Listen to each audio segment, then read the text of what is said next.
aproveito o ensejo para chamar o Sr. Presidente da Comissão Política Nacional. Muito obrigado.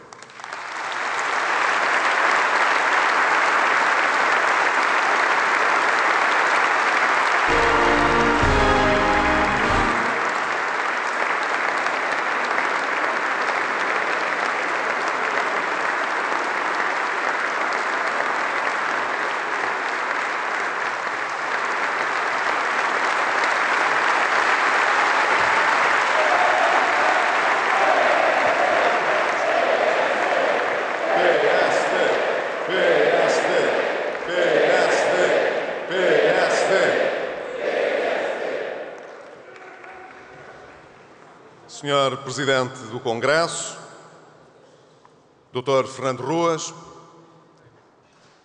quero começar por cumprimentar de forma muito especial e calorosa toda a representação democrática e institucional que temos a honra de receber no encerramento do nosso Congresso.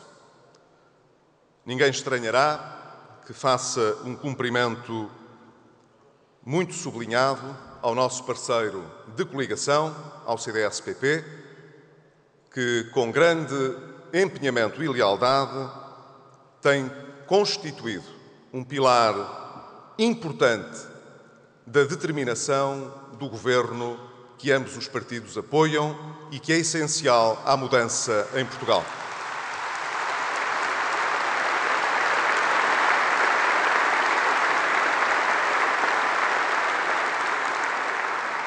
Mas cumprimento também todos os restantes partidos que nos dão a honra da sua presença nesta festa da democracia do PSD e da democracia de Portugal. Devemos saber confrontar ideias políticas e fazê-lo com vigor, sem com isso confundir nas relações institucionais aquilo que são os episódios acidentais daquilo que constitui a natureza da pluralidade e da diversidade democráticas. Saudamos, de forma muito especial, pois, o facto de, no Parlamento e fora dele, termos uma representação de partidos políticos e de parceiros sociais que são a prova evidente de que vale a pena apostar numa atitude de abertura, de tolerância, de diálogo e não de crispação, de arrogância ou de quero, posse e mando.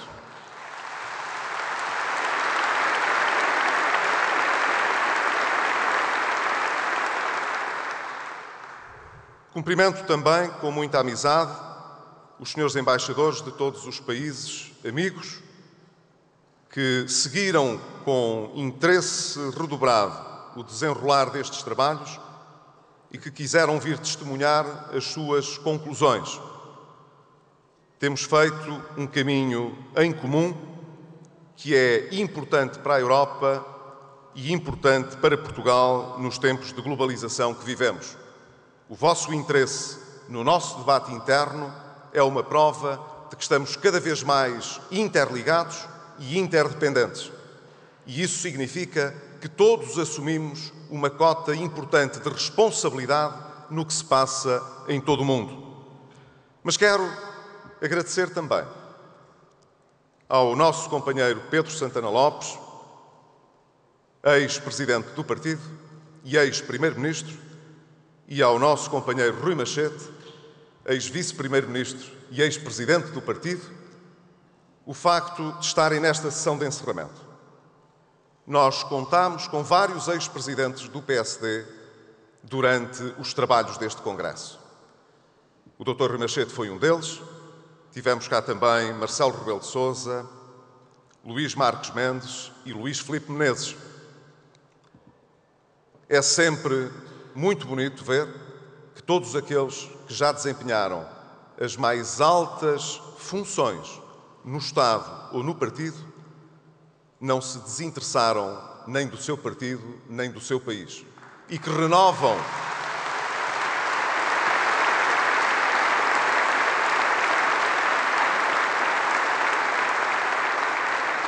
e que renovam num digno exercício de humildade o seu compromisso por lutarem por manter um PSD vivo e plural e um país que não baixa os braços, seja na Santa Casa da Misericórdia, seja participando dentro do PSD, como fez o nosso companheiro Rui Machete, liderando o projeto de discussão para a revisão estatutária que foi possível aprovar neste Congresso.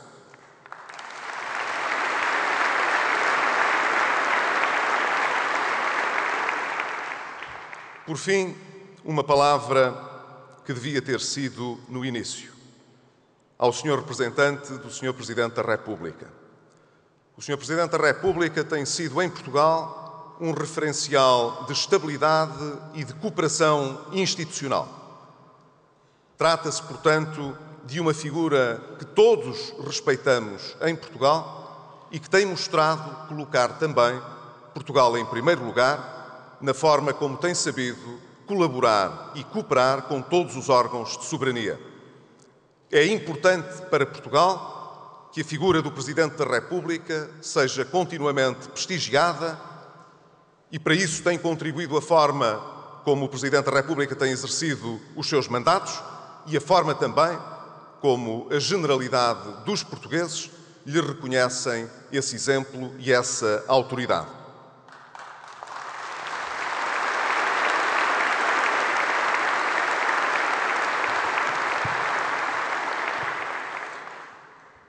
Senhores congressistas, caros convidados, neste Congresso nós prestámos contas e fizemos o balanço destes 2 anos. Tivemos a oportunidade também de renovar o nosso programa partidário e de atualizar também os nossos estatutos. Fizemos-lo pensando que o PSD não pode ficar também ele a olhar para trás e para o seu passado, mas tem de estar continuamente preparado para exercer um diálogo com a sociedade portuguesa com um grande espírito de abertura e de modernidade. Pudemos ouvir os representantes das bases e da militância do PSD. Ouvimos o seu apoio e as suas críticas. Ouvimos os seus desabafos e as suas melhores expectativas. Todas elas nos ajudaram a encontrar um melhor caminho. Debatemos também a situação no país, a situação económica e a situação social. E confirmamos a estratégia que foi sufragada a quando da eleição direta, ainda há 3 semanas atrás. Saímos todos deste Congresso mais unidos, mas sem unanimismos. Conseguimos apresentar-nos perante o país com um projeto comum. Mostramos estar coesos na nossa coligação e ter a determinação dentro do PSD para não fraquejar nos desafios que ainda nos aguardam no país. O projeto que temos para o país é um projeto realista, mas aberto a todos. Insisto nestes 2 termos. Tem de ser um projeto realista, porque os problemas que defrontamos são demasiado evidentes e difíceis de ultrapassar, têm raízes demasiado fundas para que não atentamos à realidade. Só mudamos a realidade se a reconhecermos.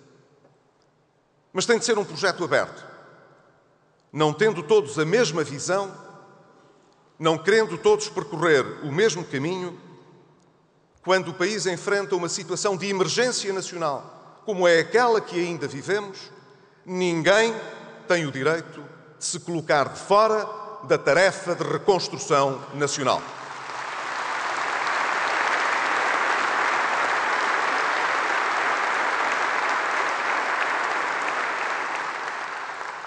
E uma vez que essa reconstrução é essencial para que os portugueses possam vencer os duros obstáculos que vêm enfrentando, cada um precisa de desempenhar a sua parte e de assumir a sua responsabilidade.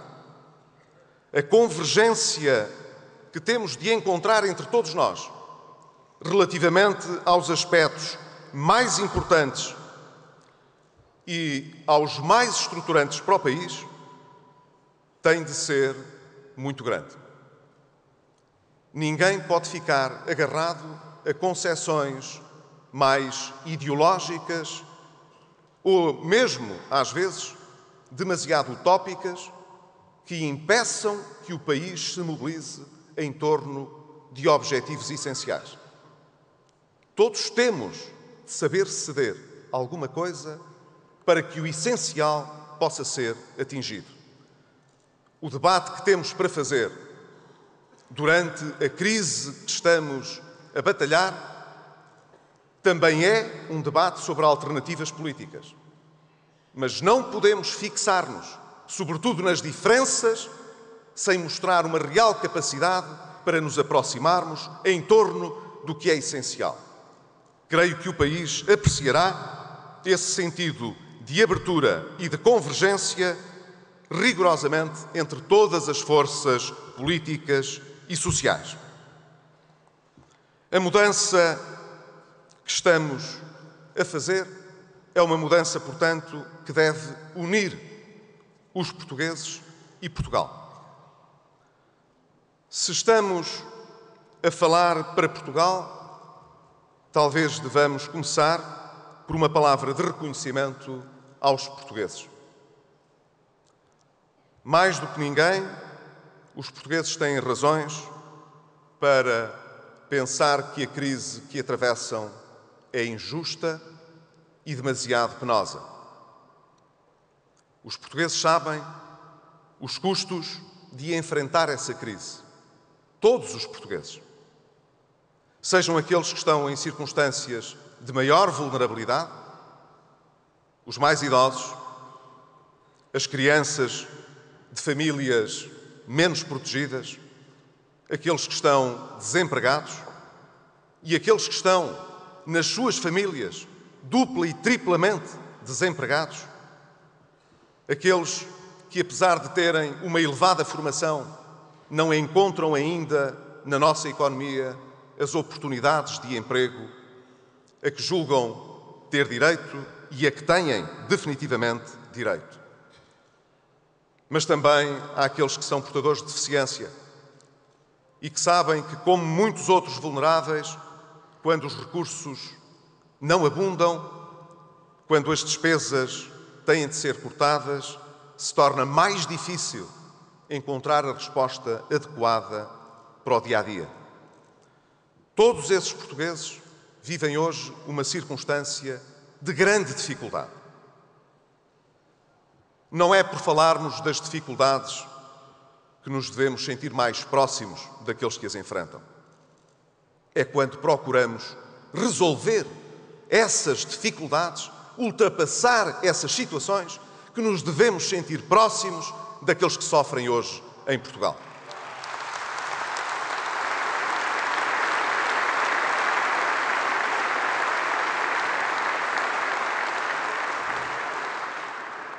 A todos esses portugueses que enfrentam com maior rigor o impacto das medidas de austeridade e da recessão económica, mas também a todos os outros que estão a fazer sacrifícios, seja do ponto de vista fiscal e tributário, seja através do corte nos seus rendimentos, seja através da suspensão de regalias existentes, a todos eles eu quero transmitir hoje uma palavra de esperança. Uma palavra de esperança para que eles saibam que esses sacrifícios que estão a atravessar não são em vão. Nós não impomos uma receita de dificuldades por nossa vontade. Não é isso que podemos escolher. Quando já o afirmei publicamente, nos enganamos no caminho que tomamos e precisamos de regressar ao ponto de partida, não vale a pena condenar o caminho de regresso pelo tempo perdido. Se perdemos tempo a fazer melhor do que já fizemos, o que temos é de corrigir para o futuro e não voltar a repetir os mesmos erros que nos atrasaram e que nos penalizaram.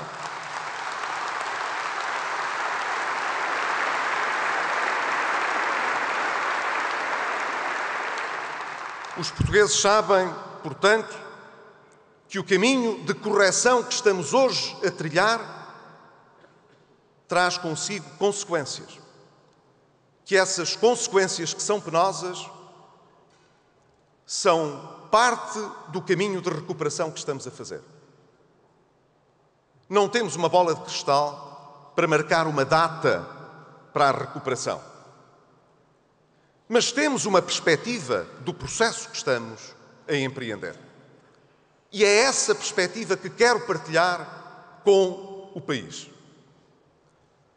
Os portugueses devem saber que no caminho que estamos a realizar, nós estamos a cumprir com aquilo que todo o país se comprometeu a fazer. E isso é importante.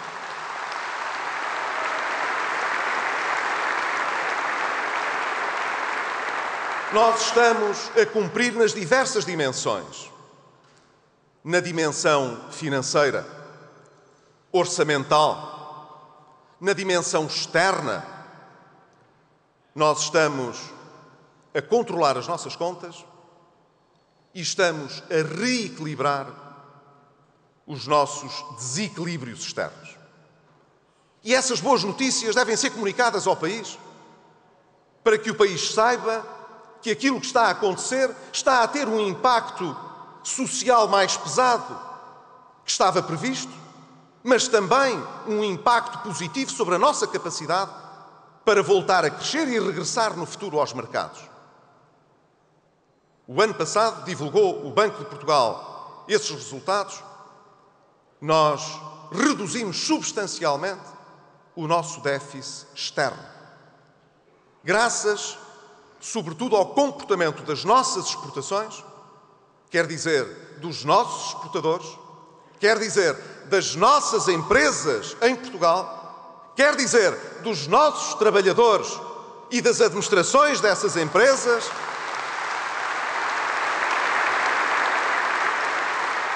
Graças a isso, nós conseguimos passar de um déficit externo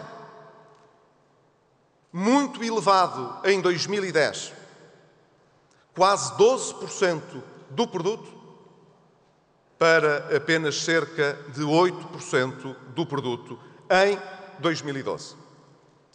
Conseguimos mesmo que naquilo a que se chama a balança corrente, onde evidentemente essas exportações têm um peso maior, conseguimos reduzir esse déficit para 5,2% do nosso produto. Ainda há um ano atrás, esse déficit era quase de 9%. Significa isto, portanto, segundo perspectivas do Banco de Portugal, que nós este ano teremos condições para reduzir esse déficit ainda mais para perto de 2,6%. A perspectiva do Ministério das Finanças é um pouco menos otimista e prevê cerca de 3,5%. Qualquer que seja o resultado, a tendência é clara. Nós estamos a corrigir o nosso desequilíbrio externo e, com isso, estamos a dizer aos mercados: estamos a precisar cada vez menos de financiamento externo para a nossa economia. Reparem o quanto isto é importante. Se durante tantos anos a economia portuguesa se endividou para além das suas possibilidades, o Estado, as empresas e as famílias, estando nós a controlar as nossas contas, é importante que quem de fora olha para Portugal perceba: nós estamos a diminuir as nossas necessidades de financiamento externo.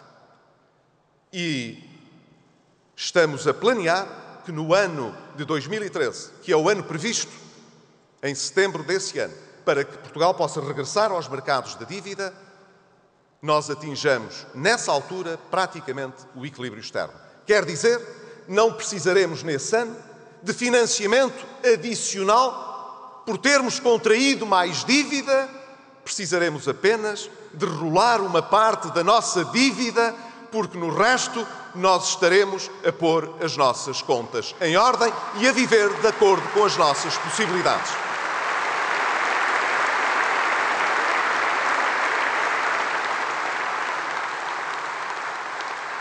Mas, claro, as nossas contas internas também são importantes. Depois de, no ano passado, termos tido um sobressalto com a execução orçamental, conseguimos, em contabilidade nacional, corrigir rapidamente a trajetória que vinha desde o início do ano. E foi inegável o esforço que os portugueses fizeram também, nomeadamente dando um contributo através dos impostos mais elevado para que tivéssemos conseguido alcançar o objetivo do déficit no final do ano. Mas é importante saber que aquilo que foi projetado para este ano também está a ser cumprido. O Estado tem dado o exemplo na frugalidade, tem dado o exemplo na forma como elimina o supérfluo e o redundante. É importante dizê-lo aqui também, que desde os gabinetes do Governo, aos institutos públicos, às direções gerais, às empresas públicas, nós temos conseguido acabar com redundâncias, eliminar serviços que estavam a mais, acabar com lugares dirigentes que não se justificavam, reduzir as despesas e as gorduras do Estado. Estamos, portanto, a dar o exemplo e continuaremos a dar. Esse exemplo tem de ser continuado para que as pessoas percebam que quem deve dar o exemplo, de facto dá. Fiz ontem aqui referência à confusão que se estabeleceu no país quanto a regimes de exceção, quanto aos cortes do 13º e do 14º mês. Pois mesmo depois de ter feito essa observação, hoje li, não me recordo aonde, mas com certeza num diário, que tinha o presidente do PSD aqui referido que os cortes eram para todos, mas que havia exceções. Eu vou dizer outra vez, não há exceções.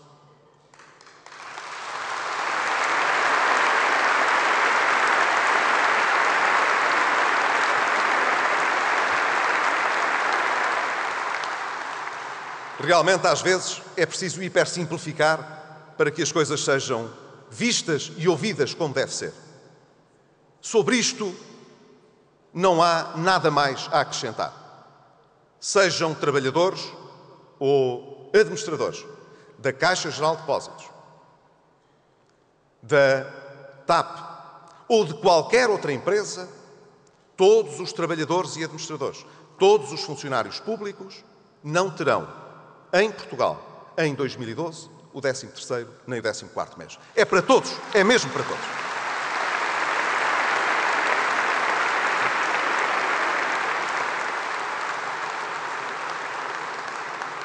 Não quero ser exaustivo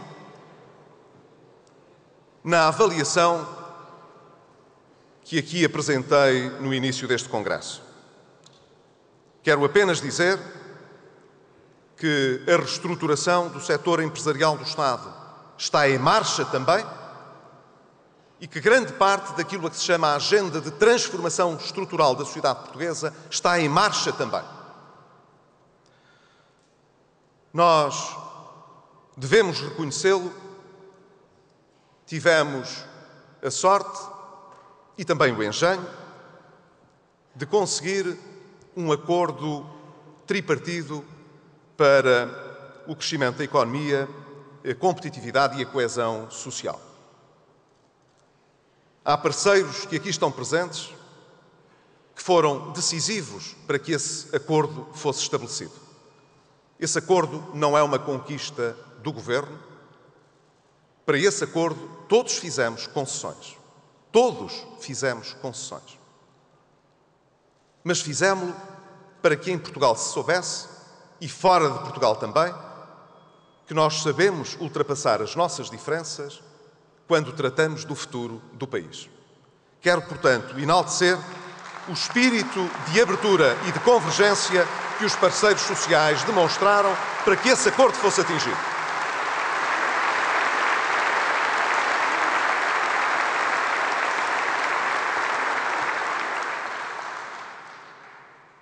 Nós, na base deste acordo, que alargamos também a todas as instituições do setor social, porque nós tivemos um compromisso tripartido para o crescimento e para o emprego, mas também tivemos um compromisso muito alargado com as instituições sociais em Portugal para alicerçar melhor o nosso programa de emergência social e dar o apoio àqueles que mais precisam. Eu quero dar uma palavra muito especial, quer às mutualidades portuguesas, quer à União das Misericórdias Portuguesas, também a toda a Federação que congrega as instituições particulares de solidariedade social, essas três grandes instituições que nos permitiram programar com tempo a ajuda social que o Estado deve carregar para aqueles que mais precisam.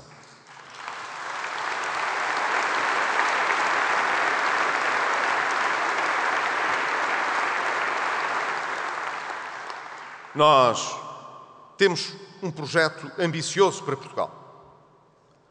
As nossas preocupações na agenda de transformação estrutural são conhecidas. Nós queremos construir uma sociedade mais aberta e mais democrática. Mais democrática na economia, mais justa na repartição do rendimento. O nosso programa renovado do PSD, nesse aspecto, está em total convergência com aquilo que são os objetivos e os imperativos de renovação das próprias estruturas económicas e sociais no país. Nós pretendemos acabar com os setores mais protegidos da economia e, sobretudo, acabar com os privilégios que permanecem nesses setores. E seremos determinados, através de toda a transformação legal e negocial que nos permitirá reduzir esses privilégios, acabar com esses privilégios e democratizar ainda mais a nossa economia e o nosso país.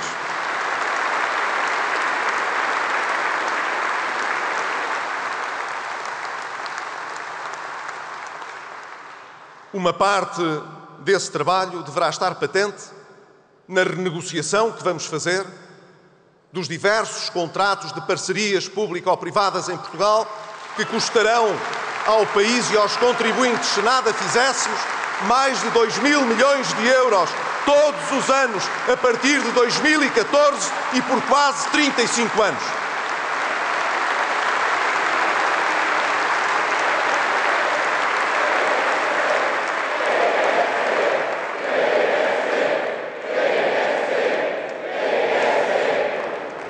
Iremos fazê-lo também na energia, acabando com o déficit tarifário pesado que todos os portugueses, famílias e particulares ou empresas, têm vindo a suportar.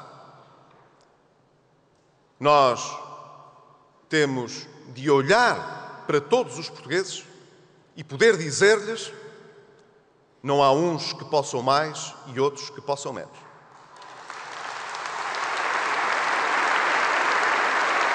Respeitamos todos, mas todos têm de dar um contributo para a recuperação do país. Estamos apostados, portanto, como é conhecido, em ter uma nova lei da concorrência, mesmo sabendo que há sempre quem encontre defeitos em todas as propostas. A lei da concorrência que propusemos ao Parlamento também terá, para muitos, os seus defeitos. Mas melhorem esses defeitos no Parlamento.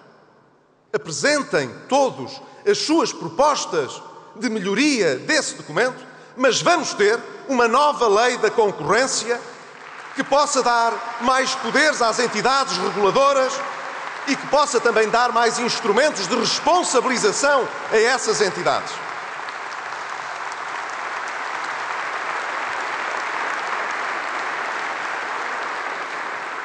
Temos uma nova lei para a insolvência e recuperação de empresas. Isso é importante, porquanto é preciso hoje olhar já, semear já as condições de crescimento para a nossa economia e para a recuperação do emprego, e isso não se faz sem ter os instrumentos adequados.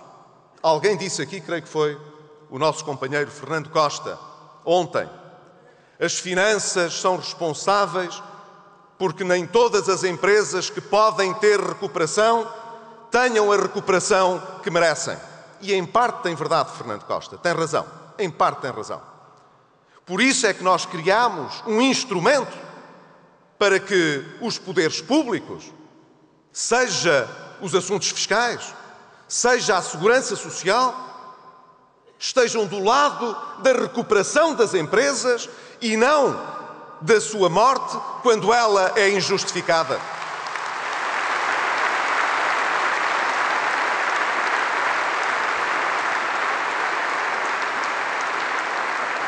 Nós queremos que as empresas que não têm viabilidade não sejam alimentadas à custa de sacrifícios de quem fica a saber que só paga mais hoje e amanhã, mas acaba sempre por estar a subsidiar o que é inviável. Em Portugal, as empresas que não são viáveis não podem demorar anos e anos a resolver a sua situação de insolvência, mentindo a todos os seus fornecedores, mentindo aos seus clientes, mentindo aos seus trabalhadores. Nós precisamos de acabar com essa batota na economia. Mas as empresas que têm viabilidade, essas merecem uma oportunidade dos seus credores e também da parte do Estado.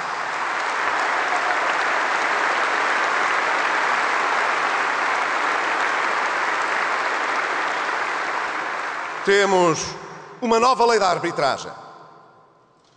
E isso é essencial para quem procura o investimento externo, como nós procuramos. É indispensável que todos os agentes, internos e externos, saibam que se houver algum problema, alguma disputa, algum conflito, em Portugal, ele se pode ultrapassar recorrendo às melhores práticas dos países e das economias mais avançadas do mundo. Estaremos ao nível do que se faz melhor em qualquer parte do mundo em matéria de arbitragem.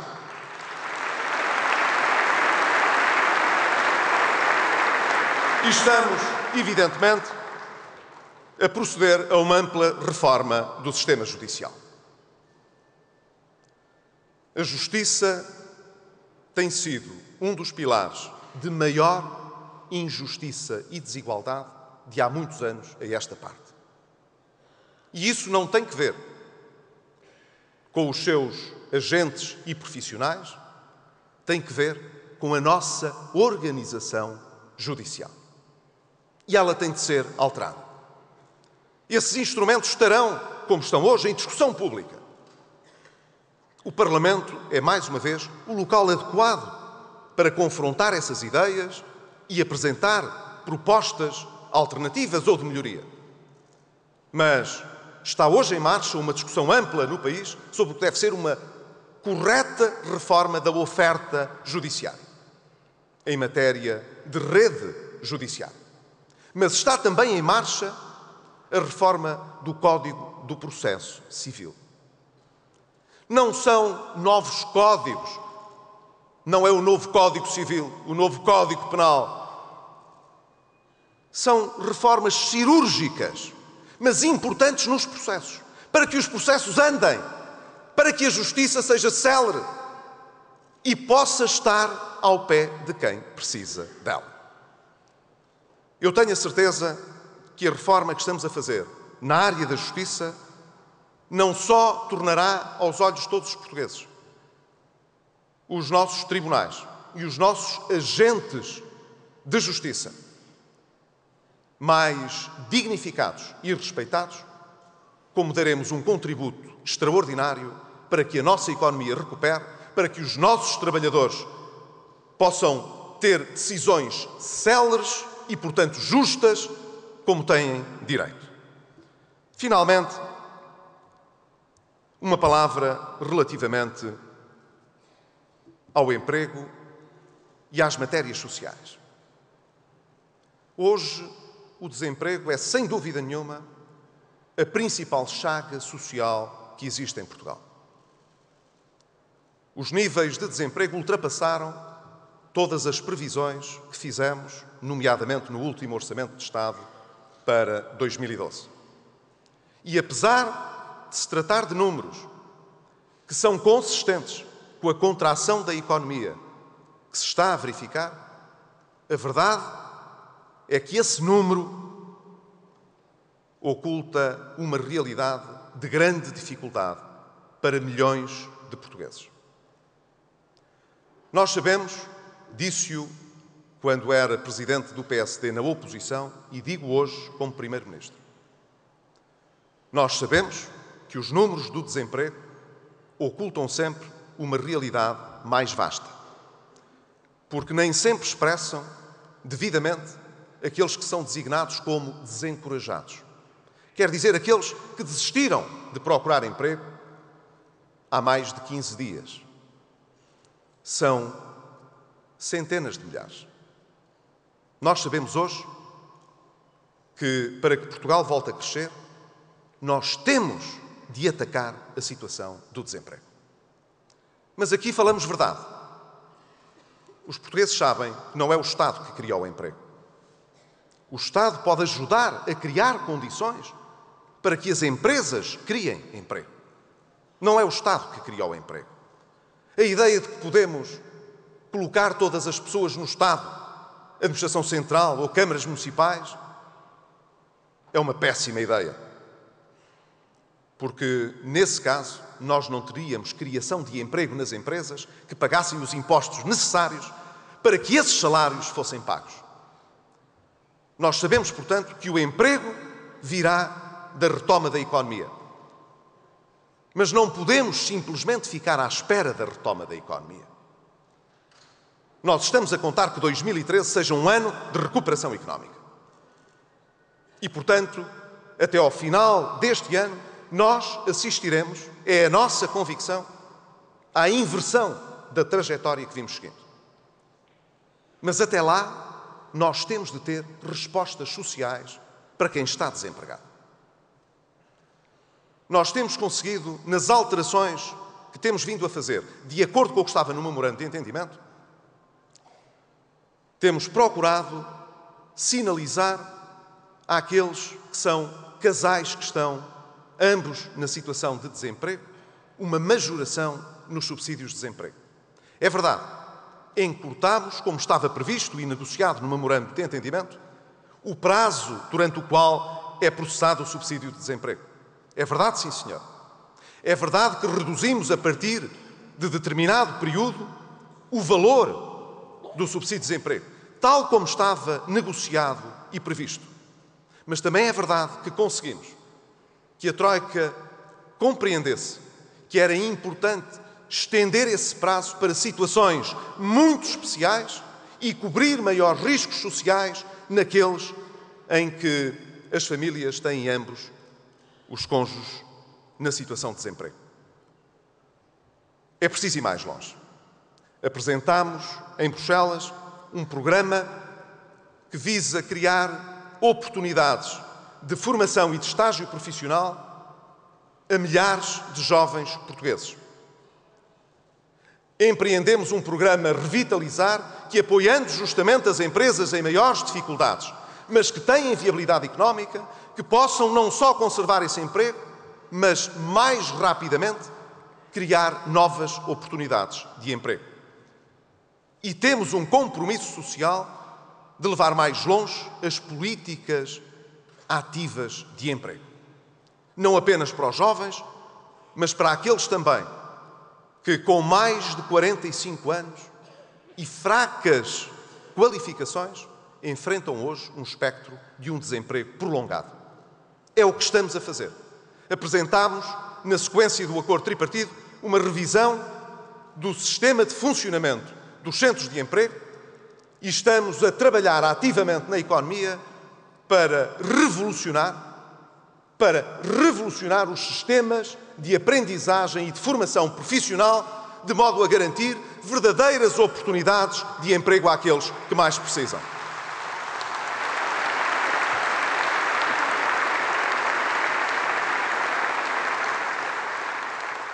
Até lá, é importante recordar, na reestruturação que foi empreendida e que ainda está a ter lugar, do setor empresarial do Estado, sobretudo nos transportes, em que teve de haver aumentos significativos, nós, num prazo de 1 ano, conhecemos aumentos de quase 30% no setor empresarial do Estado, no setor dos transportes, mas é importante dizer, o Ministro da Economia disse-o várias vezes, nós conseguimos que quase 1 milhão de portugueses mais carenciados tivessem acesso a um passe social que lhes garantia um preço ainda mais baixo do que aquele que existia antes dos aumentos que foram realizados.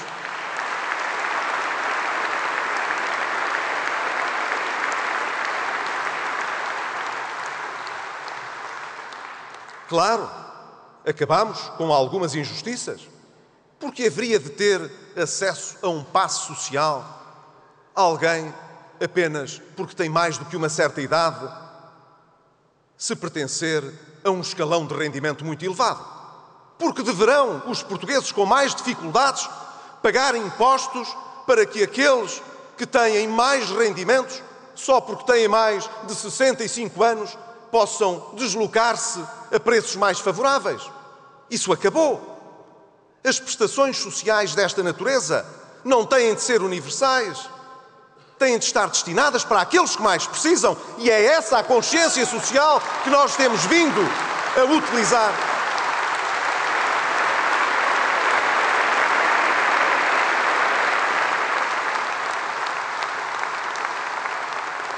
Quem mais precisa também eram aqueles que tinham pensões mínimas mais degradadas. Essas pensões que nos governos de maior consciência social ficaram congeladas, foram descongeladas por este governo em 2012. E, portanto, os mais carenciados tiveram atualizações das suas pensões.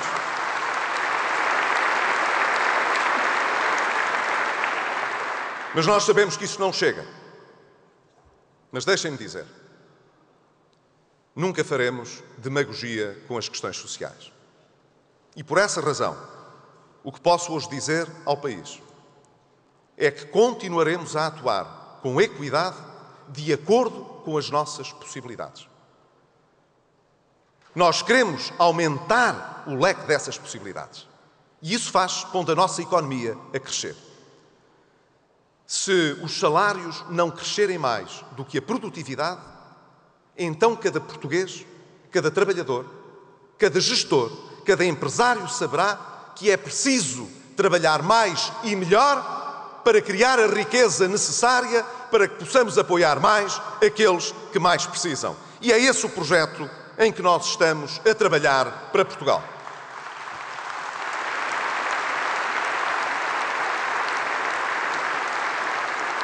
Esse projeto é um projeto ambicioso. Nós não estamos a correr à pressa. O que temos a fazer em Portugal é uma corrida de fundo. É uma verdadeira maratona.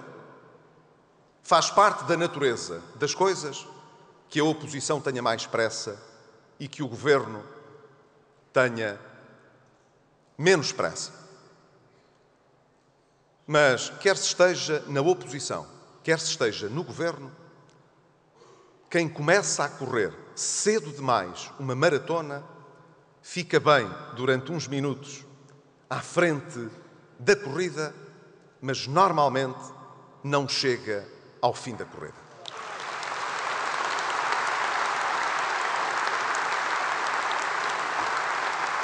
A revolução tranquila que fazemos em Portugal é uma corrida de fundo. Não podemos começar a correr depressa demais agora. Mas temos de liderar, temos de estar na dianteira a marcar o passo. É o que estamos a fazer. Estamos a dizer a Portugal: nós não vamos voltar para trás. Vamos honrar os nossos compromissos e vamos fazer esta agenda de transformação estrutural que impedirá que Portugal volte a ser o que já foi. Nós temos de deitar esse passado para trás das costas. Nós queremos uma sociedade mais aberta e mais democrática. Uma sociedade que exporte mais do que hoje exportamos. Em que haja mais mobilidade social do que aquela que temos hoje. Em que se permeie melhor mais o mérito e em que se acolha melhor as boas ideias. Nós queremos uma sociedade que aposte no conhecimento, nas redes de conhecimento e na economia verde. Porque é aí também que se acrescenta valor. Não é uma obrigação cumprir metas externas. Nós fazemos-lo com gosto. Se conseguirmos depender menos dos combustíveis fósseis, nós estamos a pagar menos ao exterior e, ao mesmo tempo, estamos a ser mais eficientes e a apostar no desenvolvimento da nossa ciência, das nossas empresas, das nossas próprias capacidades. Ser ambiciosos nessa economia verde, é atingir o nosso resultado mais cedo do que aquilo que estaria previsto. Queremos uma economia também que volte a apostar no chamado lado real da economia e não meramente na área financeira. Por isso falamos, na moção de estratégia, numa política industrial. E queremos aproximar-nos de todos aqueles países, nomeadamente na Europa, que têm uma grande experiência e bons resultados nessa matéria. Nós não temos nenhum rebuço em aprender com quem fez melhor do que nós. Não nos caem os parentes à lama. Não sei se isto ofende os ouvidos assim de algum analista mais exigente. Não nos caem os parentes na lama por querer aprender com outros países que fizeram bem o seu trabalho de casa e hoje são mais competitivos e têm melhores condições para crescer, como é o caso da Alemanha. É verdade. Nós achamos que a Alemanha fez bem o seu trabalho de casa. E gostamos de aprender com a Alemanha aquilo que são as boas práticas na área industrial e na área da formação profissional. Como queremos aprender com outros países na Europa, porque estamos juntos na Europa, no mesmo projeto europeu.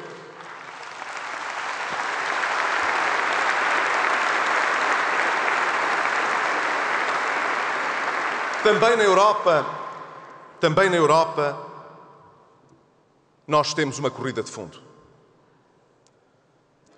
Ultimamente, tem-se dedicado muito tempo a saber se a Europa tem futuro ou não. Já não é só Portugal ou a Irlanda ou a Grécia. É se a Europa tem futuro ou não. Eu acredito no futuro da Europa. E sei, do que tenho visto, que os líderes europeus têm conseguido estar de acordo no que é essencial. Há divergências, há com certeza. Há desde logo 27 democracias que não tornam as decisões fáceis, é verdade. Há aspirações diferentes. Não temos todos a mesma perspectiva sobre as possibilidades de integração política, é verdade. Há uns que olham para o continente de uma forma mais reservada. Há outros que olham para as instituições comunitárias de uma forma mais desconfiada. É verdade. Mas é verdade que a Europa está a sair mais forte desta crise. Temos hoje melhores instrumentos para que a indisciplina financeira de uns não prejudique os outros.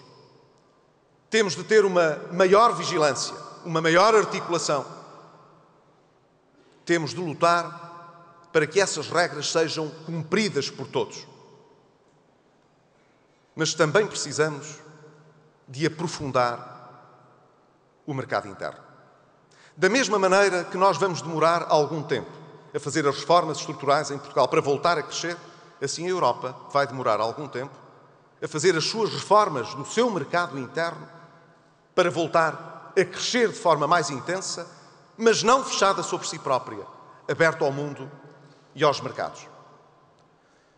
Nós vamos agora ratificar em Portugal quer o mecanismo de estabilidade europeia, quer o novo tratado para a governação europeia.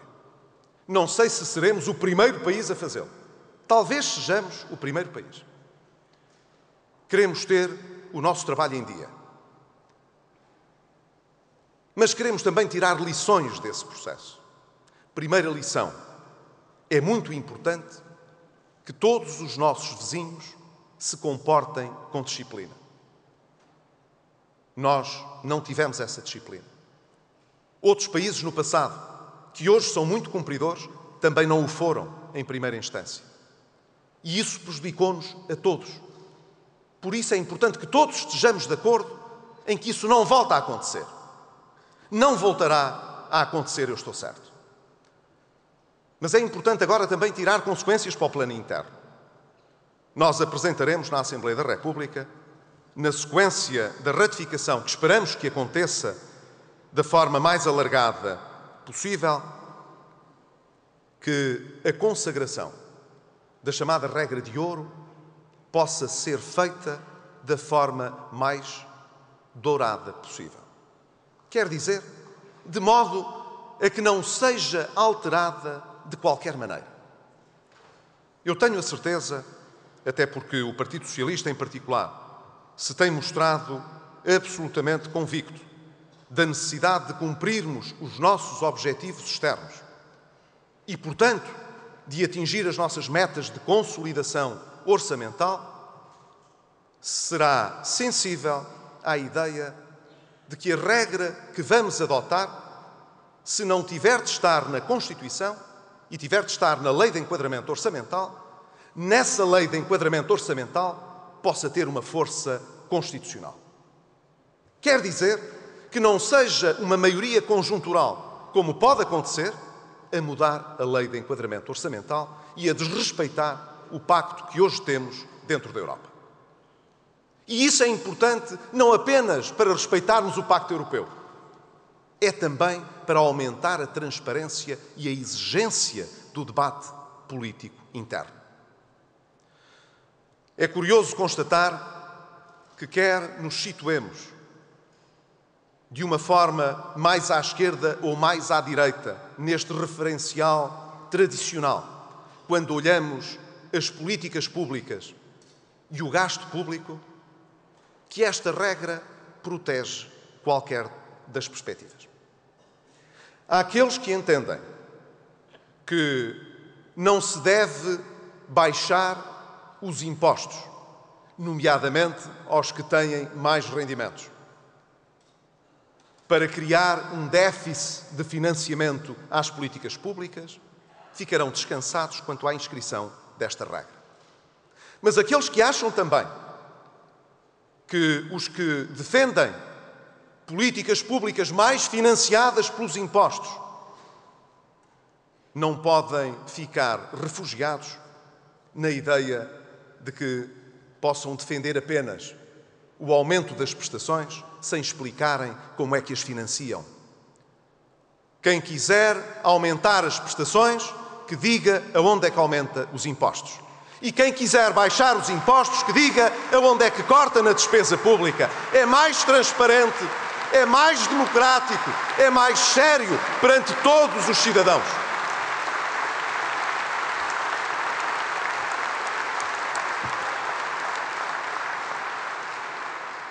Queremos dar o exemplo aos portugueses e fora de Portugal de que saberemos estar à altura da exigência do momento. Não escolhemos os tempos adversos que vivemos, mas saberemos encontrar sempre a melhor resposta para as dificuldades herdadas ou que nasçam no dia-a-dia. Disso é exemplo a preocupação que temos nesta altura, tal como foi aprovado no último Conselho de Ministros, de encontrar uma visão articulada e global relativamente aos problemas da coesão territorial. Nós sabemos que o interior se vem desertificando em Portugal secularmente.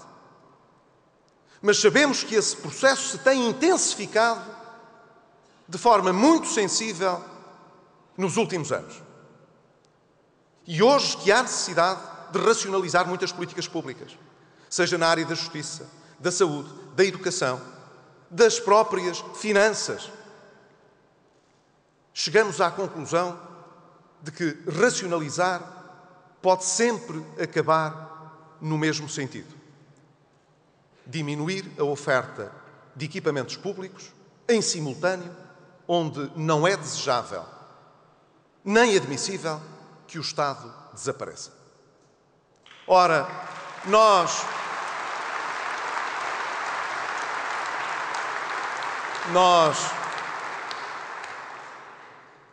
não desistiremos de reformar as políticas públicas, mas temos de o saber fazer de uma forma articulada e global. E por isso, não apenas iremos criar uma avaliação que tenha em conta os impactos destas políticas que estão projetadas, como possa ser cruzada com uma avaliação muito fina sobre o que é hoje território de muito baixa densidade. Porque de baixa densidade é quase todo o país. Mas há hoje parcelas do território que têm uma tão baixa densidade que, se não soubermos de uma forma, eu direi, transversal, encontrar respostas das políticas públicas, então é natural que os cidadãos digam que o Estado se esqueceu deles, aonde era indispensável que os tivesse presente.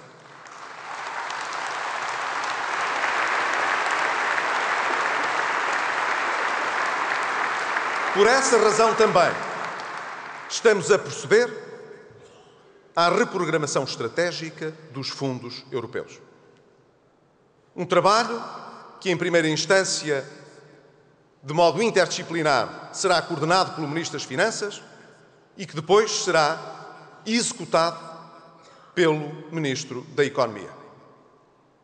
A reprogramação dos fundos permitirá a Portugal financiar o crescimento de uma forma mais ágil e mais inteligente, apostando nos setores mais dinâmicos, também nos setores exportadores, mas criando em simultâneo, quer seja na ciência, quer seja no conhecimento, o capital suficiente para que se possa acender uma faísca e tornar mais cedo visíveis os resultados das transformações que estamos a fazer.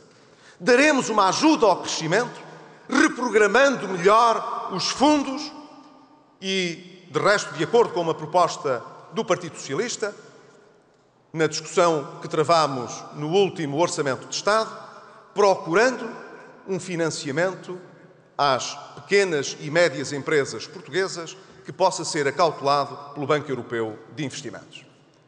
Iremos fazer esta ação concertada, não voltada para o longo prazo, porque para o longo prazo temos a agenda de transformação estrutural, mas para o curto e médio prazo, para que o país saiba que não esperaremos apenas pelo fim para colher os resultados dos sacrifícios que têm estado a ser feitos. Senhor Presidente do Congresso, senhores congressistas, senhores convidados, o PSD hoje lidera a coligação que tem a responsabilidade de fazer a mudança em Portugal.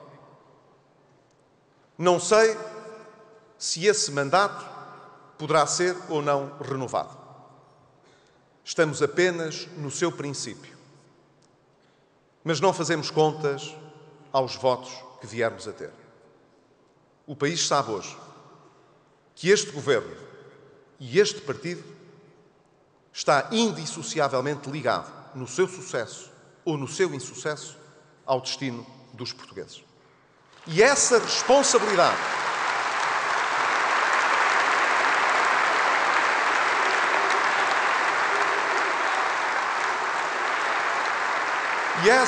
responsabilidade que não alijamos,